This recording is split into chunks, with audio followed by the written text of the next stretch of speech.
Introduction. This narrative serves as a comprehensive guide designed to facilitate clear and concise communication within everyday work situations.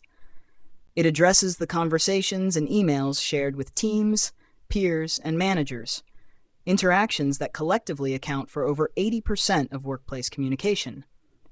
The techniques explored here rest on a few core principles: the necessity of preparing an audience to receive a message before delivering it, the reality that busy professionals require speakers to get to the point quickly, and the observation that the most effective work dialogues focus on actions and solutions rather than dwelling on problems. While there is inevitably some crossover into social discourse, the primary focus remains steadfastly on professional interaction. Every day involves communicating with dozens, sometimes hundreds of people, with every conversation relating to a different task, goals, and outcome. When initiating a conversation, the speaker invariably understands the topic and its importance. However, the recipient often does not possess this prior knowledge. Consequently, when communication begins, the audience's brains must work diligently to contextualize the words, attempting to decipher why they are being spoken to and what is required of them.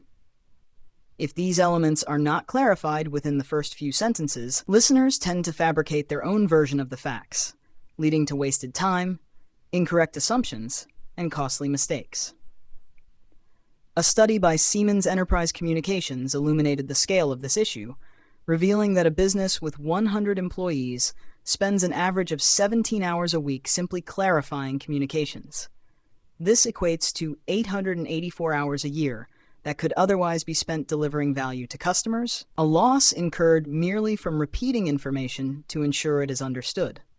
To circumvent this cycle of repetition, every conversation, whether it concerns ordering printer paper or launching $1 million advertising campaign, must start clearly and concisely.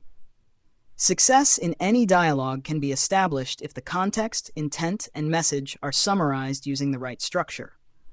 By focusing on the first minute, a speaker can position every interaction for success, earning recognition as a professional communicator.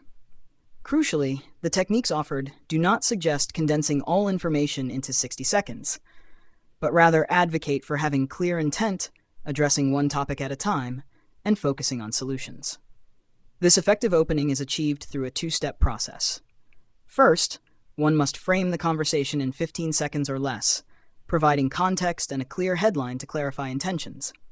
Second, one must create a structured summary of the entire message by stating the goal, defining the problem hindering that goal, and then focusing the conversation on the solution. Following these steps allows anyone to enter a work conversation with the confidence that they are communicating clearly, regardless of the topic's complexity. The overarching aim is to enable shorter, better meetings, reduce the risk of mistakes caused by misunderstanding, and lead audiences toward necessary solutions without rambling or diverging into tangents. These principles apply universally, irrespective of job title or organizational level, promising to transform anyone into a clearer, more effective communicator. As the text moves forward, it will address the most common causes of miscommunication, such as lack of context, unclear purposes, and mixing multiple topics, while demonstrating how to avoid these pitfalls. Readers will learn to master the three components of framing and the three elements of a structured summary: the goal, the problem, and the solution. Grounded in over 20,000 conversations across industries, ranging from startups to Fortune 50 companies, the upcoming chapters will illustrate these methods through diverse scenarios, including lessons from software developers, executives, a car mechanic, and even the economics of space travel, all starting with the mastery of that critical first minute.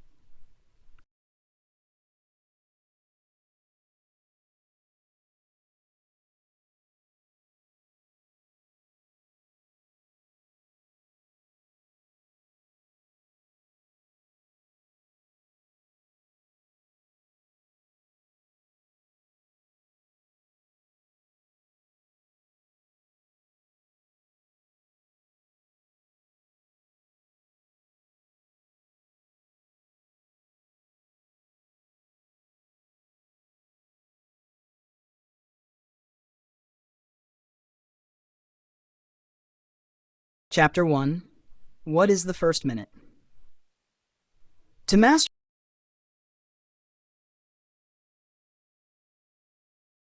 the art of concise communication, one must first establish exactly when the clock begins ticking.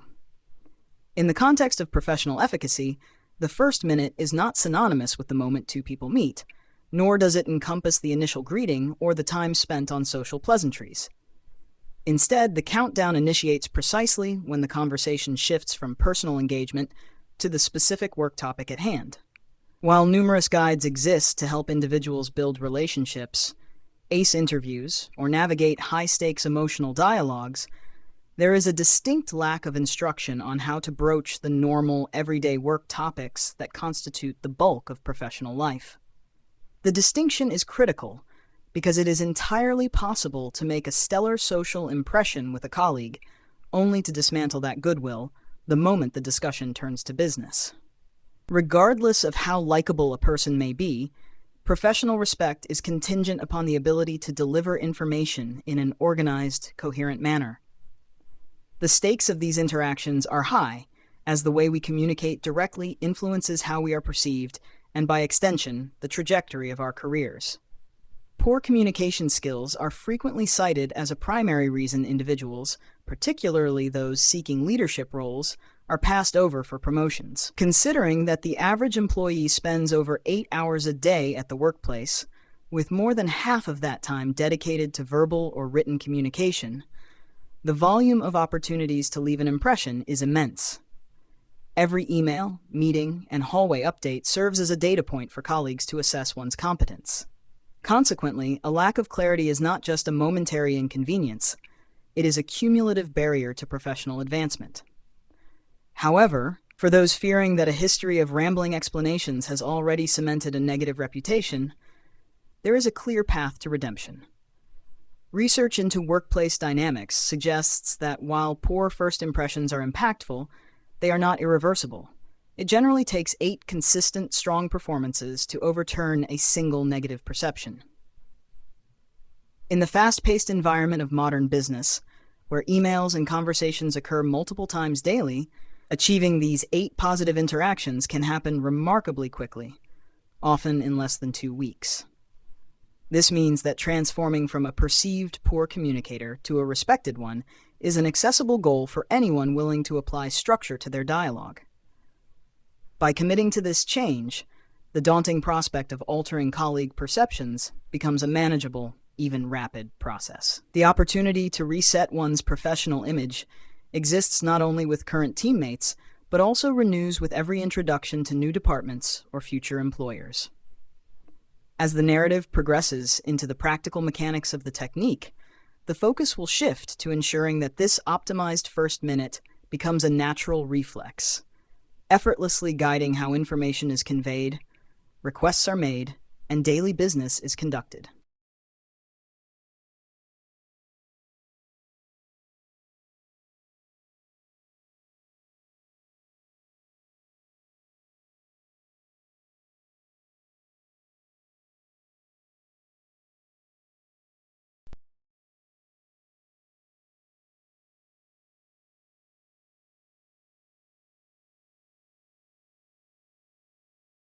Chapter 2.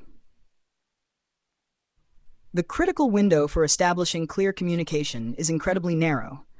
Framing a conversation effectively occurs within the first 15 seconds. While professionals may spend nearly 2 decades in the education system, they rarely receive a single lesson on how to initiate a work dialogue. Consequently, many workplaces are plagued by ineffective exchanges where the listener is left guessing the topic or the purpose of the interaction. This confusion often stems not from language barriers or cultural differences, but from a fundamental lack of structure. Without a proper frame, data is just a series of isolated dots floating in the listener's mind, devoid of meaning until they are laboriously connected. The necessity of this skill is illustrated by a common workplace scenario involving a project manager and a tester named Steve. Approached just before lunch, the manager was distracted by hunger and the thought of an empty dessert counter, while Steve launched into a detailed technical explanation regarding a specific test case. 10 minutes of confusion ensued before the manager finally interrupted to ask for the project name and the bottom line. Only then did Steve reveal that a flagship product launch, backed by millions of dollars in advertising, was going to miss its deadline by a month. Had Steve framed the conversation immediately by stating the project, the problem, and the deadline impact, the manager's attention would have snapped into focus instantly, saving 10 minutes of wasted time and preventing the listener from mentally drifting to the cafeteria.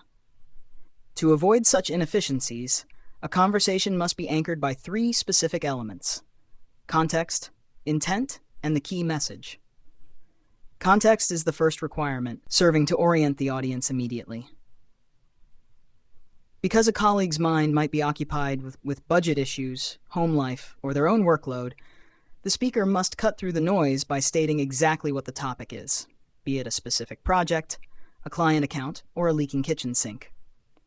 Providing this context acts as a filter, allowing the listener to discard irrelevant thoughts and focus entirely on the subject at hand. There are no scenarios where context is unnecessary. Assuming a colleague knows what is being discussed is a gamble that frequently leads to misalignment. Once the context is set, the speaker must clarify their intent. The human brain processes information differently depending on what it is expected to do with it, whether to make a decision, offer advice, take action, or simply absorb information. If the intent is not declared within the first 20 seconds, the listener's working memory becomes overloaded as they try to guess the purpose of the engagement. This ambiguity creates a conversational roller coaster. For instance, if a colleague mentions a software update that stopped all current data, a listener might panic and mentally run through contingency plans, only to be told minutes later that the issue was already fixed, and the story was merely for entertainment. By stating up front whether the conversation is a request for help, a call for a decision, or just a funny story, the speaker hands the audience the correct lens through which to view the information. The final component of the frame is the key message, the headline or the so what. This is the practice of placing the bottom line up front, a technique often used in military communication to facilitate rapid decision-making. A useful parallel can be drawn from the experience of owning an unreliable car. A skilled mechanic, knowing that a customer primarily cares about the cost and the duration of repairs, will lead with those 2 facts before diving into the technical details of the breakdown. This approach allows the customer to relax and absorb the details, having already processed the most critical information. Conversely, burying the lead, such as hiding a request for time off at the end of a long, winding story about a relative's broken arm and childcare logistics, traps the listener in a state of suspense, making them unable to empathize or process the background details effectively. Combining these 3 elements, context, intent, and key message, results in a framing statement that is often less than 20 words but provides absolute clarity. A sentence as simple as, "I'm working on project ABC, context. I need a decision, intent, and we are going to miss the deadline unless we act, key message," prepares the audience completely. However, complexity increases when a conversation involves multiple topics. A common pitfall is the ambush, where a speaker frames a conversation as a simple update but finishes with a difficult request, catching the listener off guard. To navigate this, one must keep separate topics separate. If a discussion covers both a performance celebration and a contract cancellation, they should be framed individually or introduced with a summary frame, "I have 2 things to discuss," to allow the audience to mentally shift gears between distinct issues. Mastering the first 15 seconds creates a safety net for professional interaction. It ensures that even if the subsequent discussion wanders, the primary goal remains clear. With the ability to frame a conversation now established, the challenge shifts to what happens after the introduction. A great opening must be supported by a cohesive body of information. The next phase of development involves mastering structured summaries, a method designed to condense complex backstories and multiple variables into a concise narrative that drives toward a solution, ensuring that the clarity achieved in the first minute is sustained throughout the entire exchange. Chapter 3. Structured Summaries. With the initial 15 seconds of a conversation successfully framed, the challenge shifted known as the structured summary, specifically designed to condense any message, regardless of its duration or complexity, into 3 distinct components: the goal, the problem, and the solution. This approach, abbreviated as GPS, acts much like a navigation aid, highlighting the destination, the obstacles in the path, and the route required to overcome them. To understand why this structure is so effective, one must recognize that, stripping away social pleasantries, the vast majority of work conversations are fundamentally about solving problems. These range from the mundane, such as replenishing office supplies, to the monumental, like hosting the Olympic Games. Despite the variance in scale, the communicative structure required to address them remains constant. By focusing on the goal, the problem stopping that goal, and the proposed solution, a speaker can avoid the most common pitfalls of workplace dialogue: diving into details too quickly, wandering off on tangents, or dwelling excessively on the history of an issue rather than its resolution. The first component, the goal, defines what one is trying to achieve, getting to the flag, metaphorically speaking.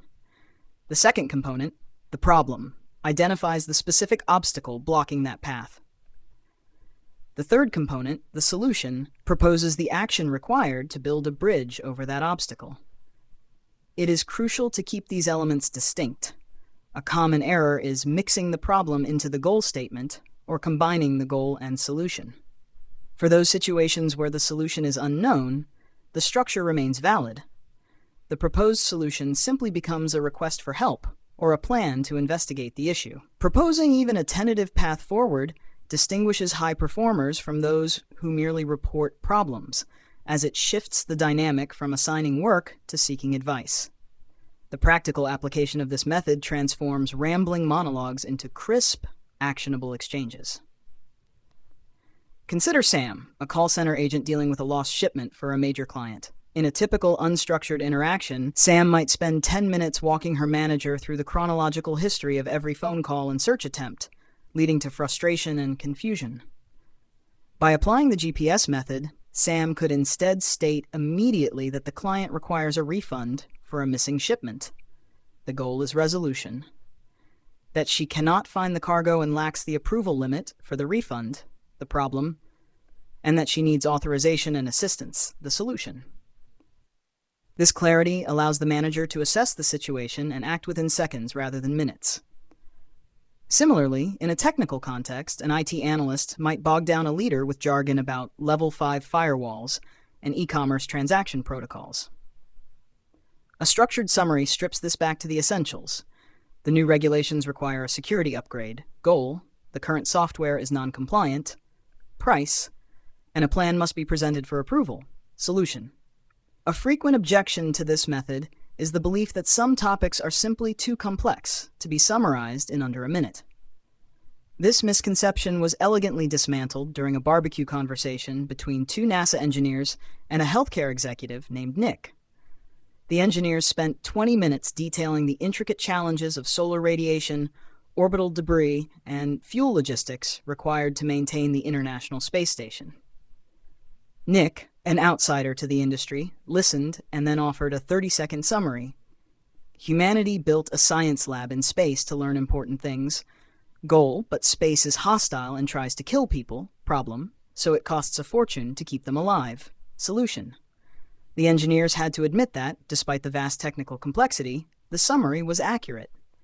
This demonstrates that the complexity often resides in the variables and dependencies, not in the core problem itself.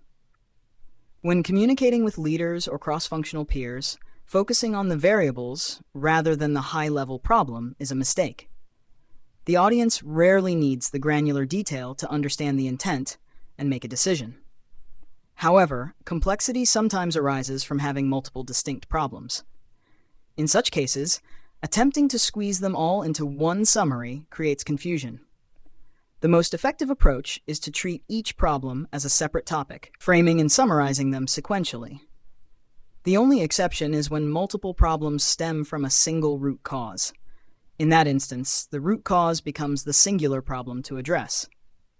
For example, if a product launch is delayed by late deliveries, a backlog, and testing failures, The summary need not list every symptom. It can simply state that the launch date is at risk due to multiple timeline issues, and the solution is to convene the team to create a response plan. Finally, the structured summary serves a vital psychological function by shifting the conversation from the past to the future. Human nature compels us to explain events chronologically, forcing the audience to relive the history of a mistake. This is counterproductive for problem solving. A manufacturing foreman reporting on a production line accident could easily dishearten a plant manager by listing every error that led to a shutdown. Instead, by using the GPS method, the foreman can frame the narrative around the solution. The jam was identified, fixed, and production resumed within 24 hours, with process updates implemented to prevent recurrence. This approach does not hide the issue, but focuses energy on the forward momentum and the actions taken. By mastering the art of the structured summary, one fills the remaining 45 seconds of the first minute with clarity and purpose. It ensures the audience understands the destination, the obstacle, and the path forward without getting lost in the weeds of technicality or history. With the message now clearly defined, the next step in becoming a complete communicator involves assessing the audience itself, ensuring they are ready and able to receive the information before the conversation truly begins. Chapter 4. Time check and validation checkpoint. Even with the critical verification steps embedded within that opening minute. The time check and the validation checkpoint. The conversation often begins with a deceptive, albeit polite, ritual. The impromptu question, "Do you have a minute?" In professional environments, colleagues almost invariably agree, adhering to social norms. However, listeners rarely take this request literally, and speakers rarely stick to the promised 60 seconds. Once attention is secured, the speaker often launches into a detailed monologue, losing track of time until the minute has stretched into 5 or 10. This places the listener in an uncomfortable bind, forced to choose between rudely interrupting or silently suffering the delay, potentially making them late for other commitments. To avoid this trap, a speaker must manage expectations by asking for the time actually needed, rather than the time they think the listener wants to hear. If a topic requires 10 minutes, asking for 10 minutes demonstrates respect for the colleague's schedule. This honesty must then be backed by efficiency. By employing the framing and structured summary techniques established previously, the speaker can deliver the core message rapidly, leaving the bulk of the requested time for the valuable discussion that follows. Time, however, is only one variable. The second necessity is ensuring the audience is both willing and equipped to help. This requires a validation checkpoint to assess two distinct factors: ability and availability. Ability refers to the listener's knowledge, access, or authority to address the specific request, while availability concerns their current mental bandwidth and schedule. It is a common error to assume that because a colleague is physically present, they are the right person for the job. Without validating this assumption, a speaker risks trapping a colleague in a conversation where they are helpless to assist. There are few workplace scenarios more frustrating than listening to a long, winding history of a problem, only to realize, 10 minutes in, that one lacks the authority or expertise to offer a solution. This situation forces the listener into the awkward position of having to interrupt, or worse, letting the speaker finish only to redirect them elsewhere, a waste of time for both parties. To prevent this, the speaker must explicitly offer the audience an exit ramp or an opportunity to verify their suitability for the topic. This validation can occur at two distinct moments. It can happen immediately after the initial framing, which is the fastest way to determine if the listener is the right contact, though it risks them saying no before fully understanding the context. Alternatively, it can occur after the structured summary. This approach takes slightly longer, but ensures the listener has all the necessary information, goal, problem, and solution, to make an informed decision about whether they can help. Questions such as, "Are you the right person to help with this?" Or, "Do you have time to talk about this now?" clarify the engagement immediately. There are also instances where the speaker genuinely does not know who to approach. In these cases, the problem to be solved is not the technical issue itself, but the discovery of the correct contact. Here, the framing shifts. The goal becomes finding the right person, and the request is simply for a name or a pointer in the right direction. Much like asking a stranger for directions, these interactions should be kept brief and devoid of unnecessary backstory. By stripping away the clutter and focusing on the immediate need, identifying the resource, the speaker respects the collective time of the organization. Integrating these checks into the first minute transforms the dynamic of workplace interruptions. By asking for an honest amount of time and validating the audience's ability to engage, the speaker moves from being a potential nuisance to a considerate professional. These habits protect the schedules of others and ensure that when a conversation does proceed, it does so with a willing and capable participant. With the foundational skills of verbal communication, framing, structured summaries, and validation now established, the focus can shift to applying these techniques across the broader spectrum of professional interactions, from emails and formal meetings to high-stakes interviews. Chapter 5. Applying the techniques in different situations.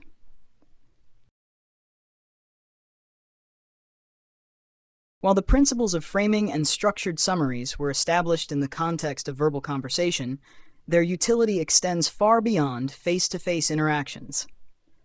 The modern workplace is a tapestry of various communication mediums: emails, meeting invitations, instant messages, and high-stakes interviews, all of which suffer from the same fundamental issues of ambiguity and inefficiency. By adapting the core techniques of context, intent, and the goal problem solution (GPS method) to these different formats, a professional can ensure clarity across every channel. Email remains the dominant workhorse of corporate communication, yet it is often the source of greatest confusion. A study by Adobe highlighted that despite the rise of chat apps, email is still the preferred method for asking questions and providing updates. To apply the first-minute principles here, the structure must be visual as well as logical. The subject line serves as the context and intent, immediately signaling to the recipient what the message concerns and why it matters. The first line of the email should deliver the key message, the headline, ensuring that even if the reader goes no further, they have grasped the essential point. The body of the email then utilizes the GPS structure, ideally separated by bold headings or bullet points for the goal, problem, and solution. This visual formatting breaks up dense text, allowing a busy executive to scan the solution or request section instantly. Furthermore, when forwarding long email chains, the sender has a duty not to act like a colleague shoving a stack of papers into someone's hands in a hallway without explanation. Instead, a forwarded chain must be topped with a fresh summary, preventing the recipient from having to excavate the relevant information from a strata of previous replies. The inefficiency of emails is rivaled only by the plague of the unstructured meeting. A blank meeting invitation is not merely an administrative oversight. It is a breach of professional etiquette akin to demanding a colleague's presence without explaining why. To combat the statistic that only 1 in 10 people understand the purpose of the meetings they attend, invitations must be treated as the first minute of that interaction. By replacing the standard key message with 2 specific lines, meeting purpose and meeting output, the organizer clarifies exactly what the session intends to solve and what the tangible result will be, such as a decision made or a list of ideas generated. This clarity allows invitees to determine if their presence is truly necessary. Once the meeting begins, the organizer can reiterate this framing and offer a validation checkpoint, explicitly giving permission for anyone who feels the topic is not relevant to their work to leave. While this may seem radical, it fosters a culture of respect and high engagement among those who choose to stay. Status updates, whether delivered in meetings or via email, also benefit from a rigorous focus on the future rather than the past. There is a natural tendency to recount the history of a problem to demonstrate the effort expended in solving it. However, leadership is primarily interested in whether the issue is fixed or what actions are being taken to fix it. A structured summary for a status update should therefore be weighted heavily toward the solution. If a manufacturing line went down, the update need not list every mechanical failure that occurred. Instead, It should confirm that the cause was identified, repairs were made within 24 hours, and process documents are being updated to prevent recurrence. This approach shifts the energy of the conversation from a negative postmortem to a positive, action-oriented outlook. The techniques prove equally vital when one is caught off guard, such as when answering unexpected questions or managing an escalation. When a manager abruptly asks why sales are down, the instinct is often to become defensive or ramble. Instead, one can repeat the question to confirm context and intent, then deliver a one-line key message followed by the GPS structure. This method organizes thoughts instantly, transforming a flustered reaction into a composed professional response. Similarly, when escalating an issue to senior leadership, removing emotion and focusing on the facts, specifically the proposed solution or the specific help needed, ensures the escalation is received as a constructive request rather than a complaint. Perhaps the highest stakes application of these skills occurs during job interviews. Candidates often struggle with behavioral questions like, "Tell me about a time you overcame a challenge," frequently getting lost in the backstory.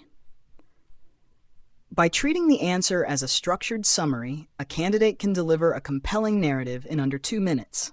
For instance, when describing a last-minute contract approval, the candidate can quickly frame the context, signing a new client, state the problem, executive unavailability near a deadline, and detail the solution, coordinating with assistants and driving to an off-site location.